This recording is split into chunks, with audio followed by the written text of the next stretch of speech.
Well, let's speak now to Dr. Thomas Huddleston. He's the Research Director at Migration Policy Group, a think tank based in Brussels which is sympathetic to the rights of migrants. Well, thanks for taking time to speak to us here on the programme. What do you think of the way the German government handled the migration process 5 years ago and, well, even continues to do so now?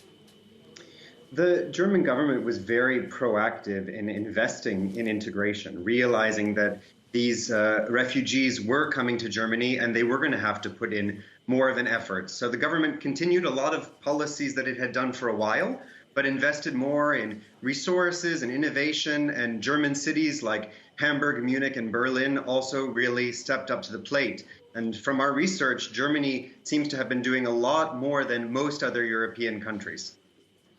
Do you keep some sort of league table then in relation to European countries and how they handle migrants? Because we've seen protests across the bloc over the last few years, only this weekend in Sweden, for example.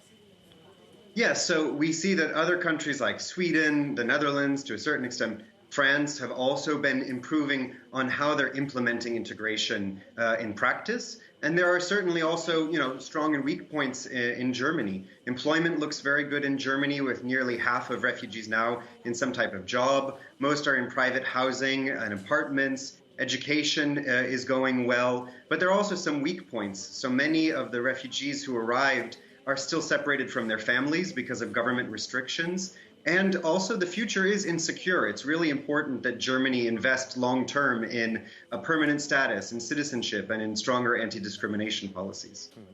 Well, can you understand the concerns of some people who see the TV pictures and read about it on the papers, pictures, let's say, of illustrating the rising tide of migrants coming into some of the Mediterranean countries, for example?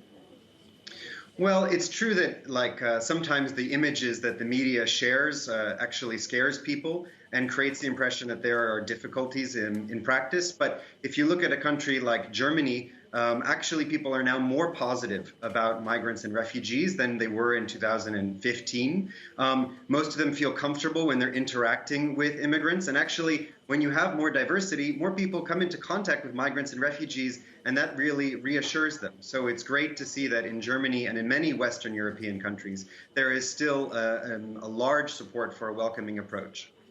Indeed, but there's quite, some would say, the opposite in Eastern European countries. I'm thinking notably of countries such as Hungary. So what would you advise countries like that to do? Well, in Western Europe, obviously, we've had the far-right parties doing well, not so well in recent years. But that doesn't mean that the majority of the population thinks that way. It's always really important to understand that communicating what we're doing and how we're investing in integration can really reassure people. And in countries where there actually are very few immigrants, like in Central Europe, we do have to understand that there is now a more conservative and nationalist approach that's going to be really hard to separate from migration. So there's really going to have to be a long-term investment in helping people there to understand what immigration is. Dr. Thomas Huddleston, Research Director at Migration Policy Group, thanks for joining us here on the programme.